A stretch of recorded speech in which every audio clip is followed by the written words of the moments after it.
Good day, everyone. How many cups of coffee have I had this morning? Why don't you guess? Is it more than 3 and less than 5?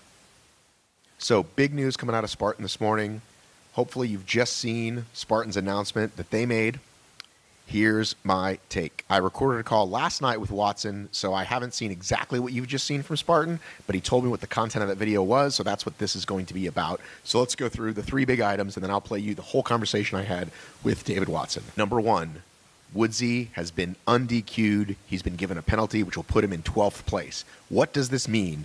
Well, it means he can actually win the title again. Even though David points out that it is possible to win, even with his DQ, it was really very hard. So NFL fans know when you get towards the end of the season, is your team possible to make the playoffs? If these 12 teams lose and this one team ties, yes. Is it likely to happen? No. He was possibly still going to make the podium, but it's a whole lot different to just be fighting for the podium all year and fighting for first place, which now he can do probably up until the last race. I believe Spartan did the right thing here. Part 2 is actually fixing the rule. They're going to fix the language of the truss rule because people said, well, if you can't touch the truss, you can't touch the top. And what about that bar in the middle? So they're going to fix that and make it a more cleaner rule. Part 2, Ryan Kent. They're not going to change anything about what appears to be Ryan Kent skirting the water on the rolling mud obstacle. Again, they're going to clean that language up so that you must go in the water or at least traverse straight over. Like I think in the past people have tried to jump over it, and I think that's going to be doable, but you can't go around the damn thing. Is anything going to happen to Kent? No. They said their time frame has passed. They are going to hold on to that time frame they talked about, which is from the time the event is over until the time the race is over until the awards ceremony, which honestly changes all the time, but that's an exact thing when awards happen. So 11 o'clock, 12 o'clock, whenever they happen, you'll be able to submit it, obviously, sooner than later. Third point, how they do change things. My opinion is you should only be able to get it from an official source, such as the live stream or their own cameras that they do where they count burpees. It shouldn't be Joe Schmo has a cell phone and runs over and shows them that. However, he did not rule against that. So I told him, as you'll hear, I think it's going to cost them. I think someone's going to produce a video like right before podium time when it really counts, and it's going to be maybe even someone related to the person that didn't get the victory or whatever, and it could get really messy, but they said they're going to keep that part open, so you'll hear him talk about that. So without further ado,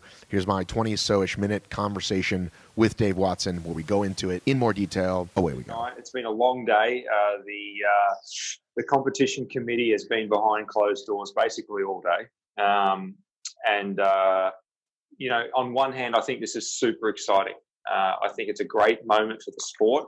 I think for the first time you're seeing parallels to other pro sports where, one decision can be looked at by a whole team of people and dive into it in an extreme way. So it's exciting for the sport. It's exciting for competition. It's exciting for athletes.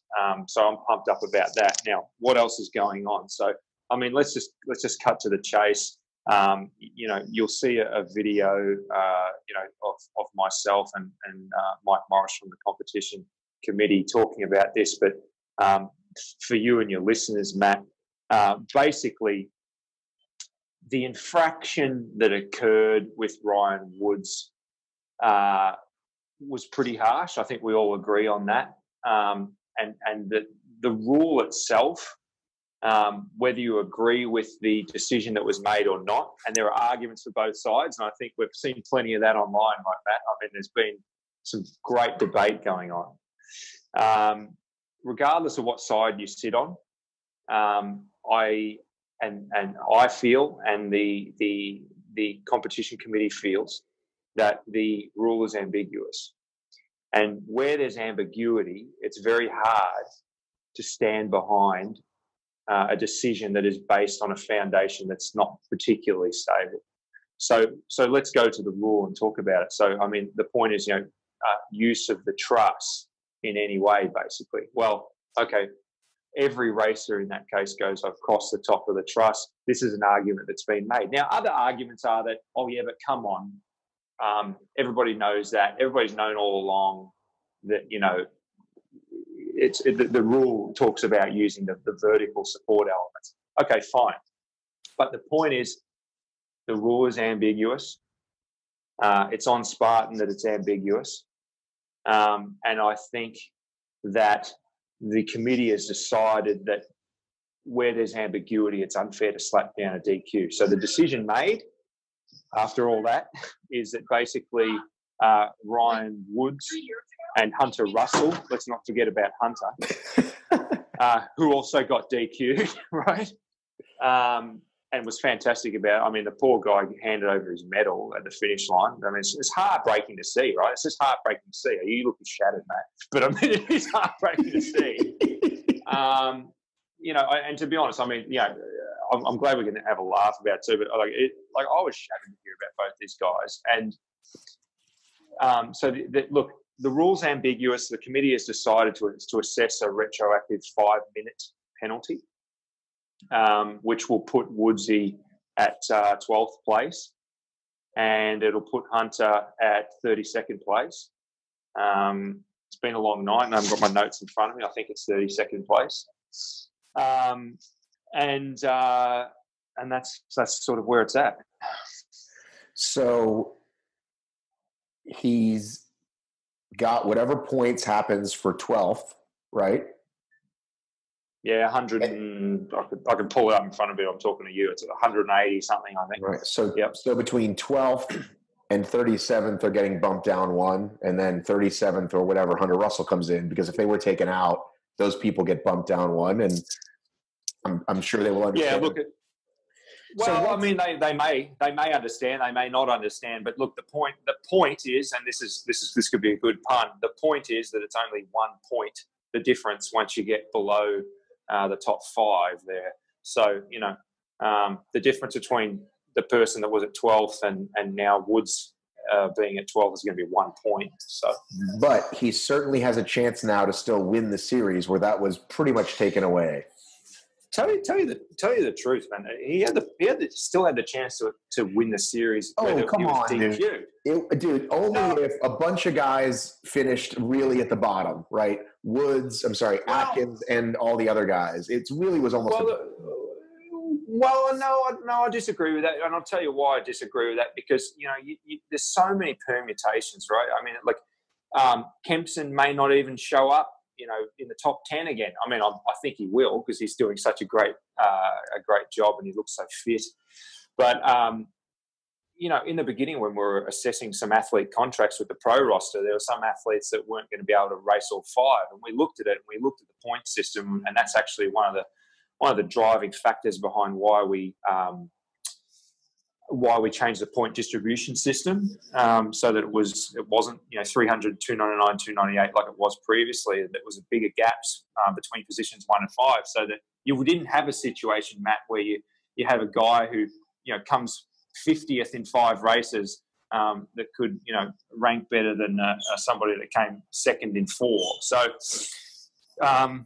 Woods could still do very well. Now he'd have to finish first a hell of a lot of times in most scenarios, right?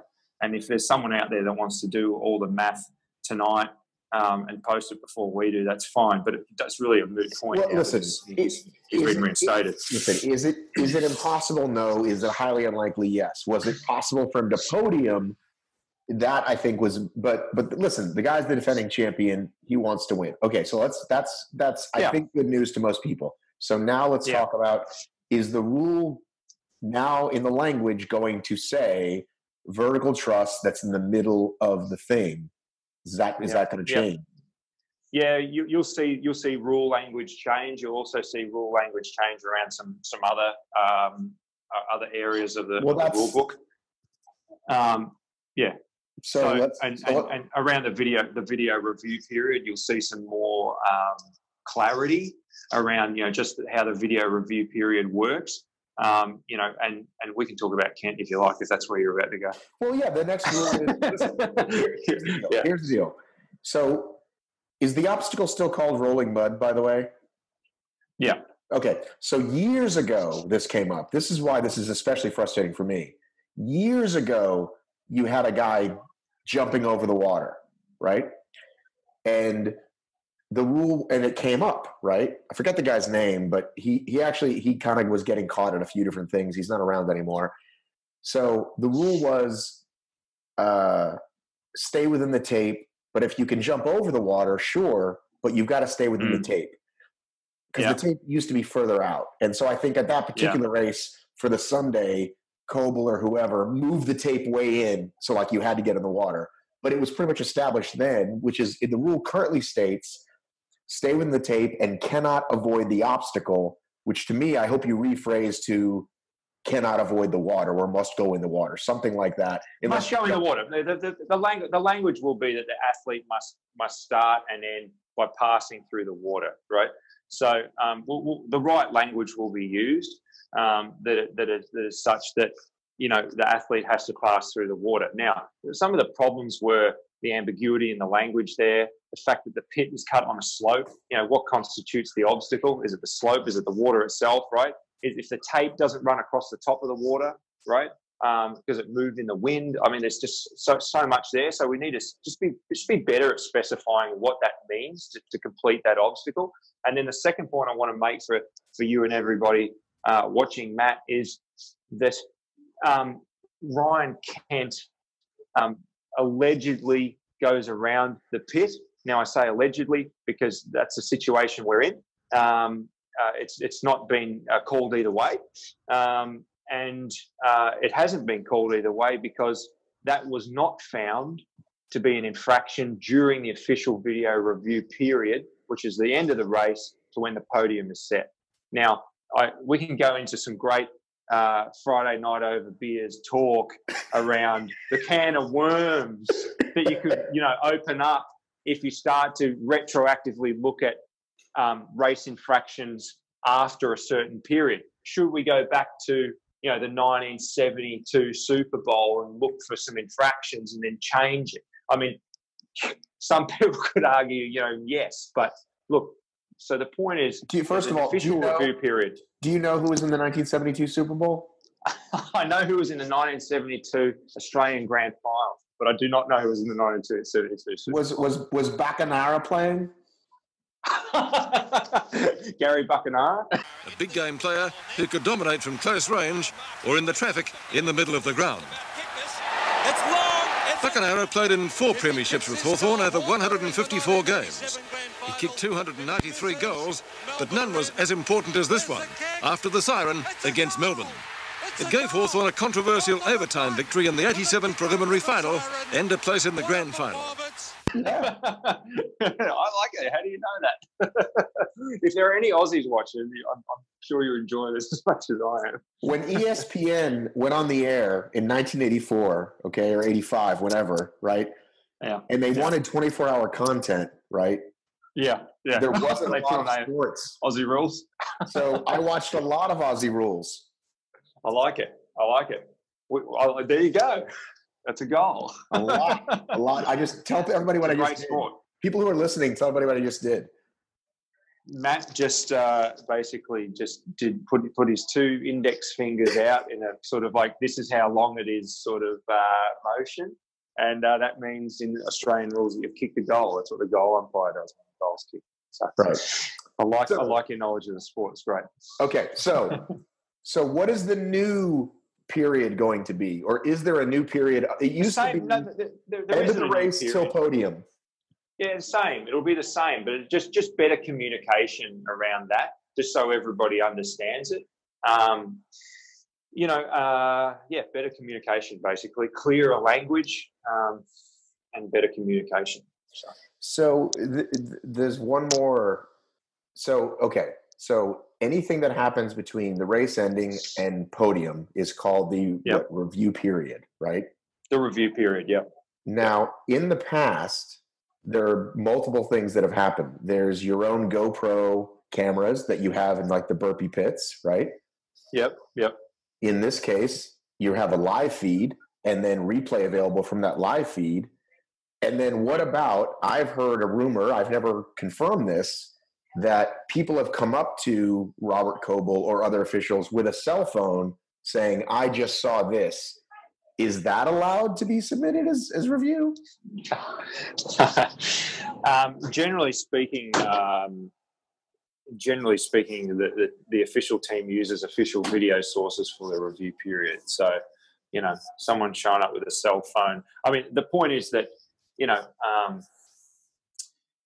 the team will be using more video sources for review, including the live broadcasts, including other cameras that we'll be using. So, it's an official source that is reviewed to make decisions. So, I mean, I think it has to be a black or white, though. Like, can someone submit something on their own? Like, I mean, when you say submit something, it's like call one 911. Well, listen. This is no, it's fair. No, this is specific. It's a good question. Now, this is specific. In the video of Ryan Kent going around, right? Yeah. Some of it's live feed. Allegedly going around. Some of it allegedly is from the live feed, and this one happens to be filmed by Woodsy's fiance. Now, if the fiance of a person or the wife of a person submits a video, even if it's dead on perfect, showing an infraction, I think the team would use it. You've got a fucked up chain of custody situation. That's what I'm saying. And I've heard this again, not proven, but not confirmed by me, but somebody said, oh yes, at the Vermont Ultra Beast, someone age group's husband showed the video that they skipped it. And so then they did get their stuff taken out. And it's like, even if they're right, it's too, I'm going to start, if my husband's a racer, I'm going to follow around his competition with a camera just so I can show you when he screws up. Do you understand how that's not good? Yeah, no, I understand. Yeah, no, I get it. I get what a can of worms the situation is. Look, the point is this: the officiating standard of this sport has grown considerably, I would say, over the past 2 years. Particularly the past year's been excellent growth in terms of the amount of resources, amount of accuracy, amount of penalties distributed, right? Let's not forget that Woodsy and Hunter were just two of over 150 penalties handed out on the weekend in Jacksonville to elite and age groupers, right? It's a lot of penalties. So the amount of penalties being issued and the accuracy of officiating this sport has really grown and really improved. Has it got more room to grow? You bet, right? And that's just a matter of time, a matter of the sport, growing more, a matter of the community getting behind it, and you'll see more and more resources go behind that, Matt. That said, if somebody submits a video, whatever the submit is, if there's a queue of 50 people lining up to show handheld video, I guess we'll deal with that at the time. We'll deal with that at the time. But why would you allow anybody other than your own resources? That's what I'm saying. Yeah, well, that's why I told you at the start. We use our official video sources. But, I guess it would be up to the head official's discretion. If there's a video that is particularly useful to use that is in a situation where, we can prove something, maybe.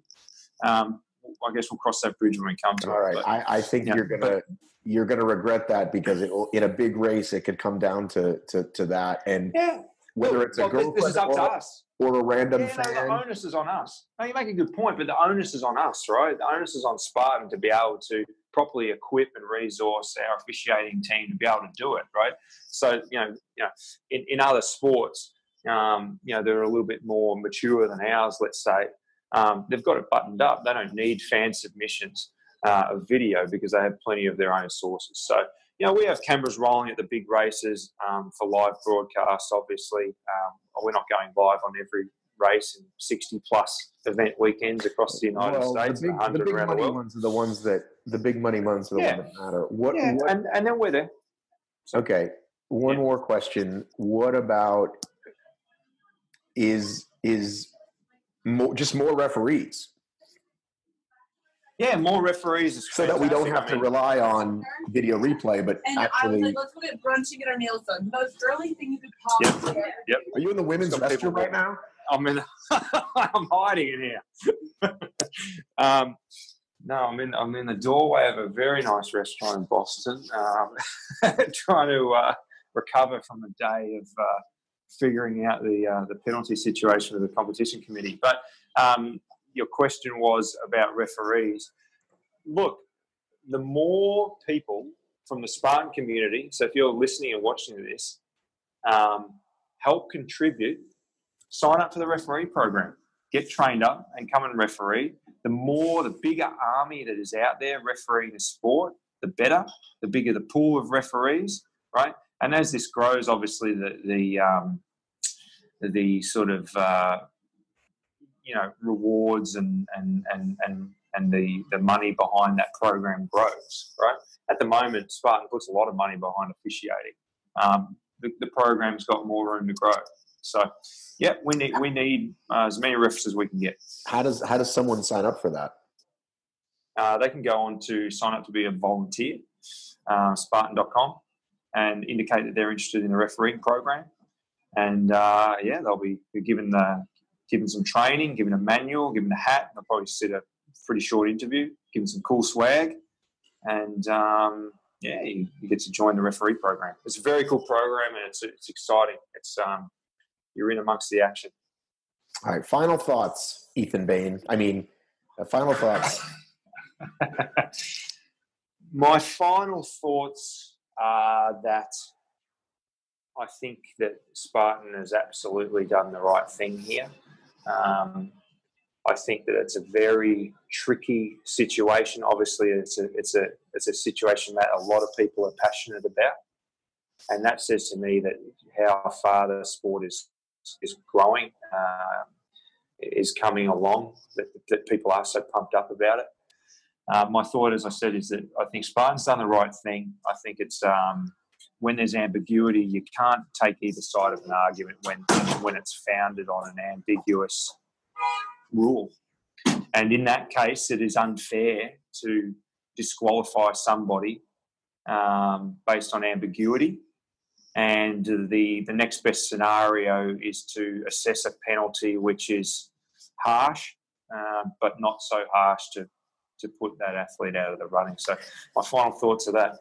Will this new rule book or addendums to the rule book, and this is great, like unlike the NFL who says they'll wait a year, you guys can change it after every race if you need to. This living document, it's under the Zendesk or whatever, people can find it. Yeah, that's right. You can go onto Spartan.com. Just check out the FAQs at Spartan.com, and you can see the rule book there. You can just chuck it in Google as well. Just write Spartan rule book, and you'll find it directly. And chucking in Google. Download it. Spend all night reading it. Yeah. Well, these elites better. The people who are racing for money. Well, they better damn well. Put it that way. I mean, jokes aside, if you don't know the rules and you're racing elite or age group, you're risking, disqualification and penalties. That's it. Thank you so much for watching. Listen, if you're getting value out of these videos and these podcasts, however you're consuming this, tell a friend, like, subscribe, and share. That's right. You can like, whatever that means. Also, we have a Patreon, which is growing like crazy. Patreon is for you to support content creators like myself, and a way to get some cool stuff. So go to obstacleracingmedia.com/Patreon. We have a very secret Facebook group that you will get in where we do all kinds of fun stuff. Sometimes we do giveaways. It's super cool. And it's just a way for you to show that you love that you're getting all this awesome free content. So thanks so much. Love you, miss you, mean it. I have got to run.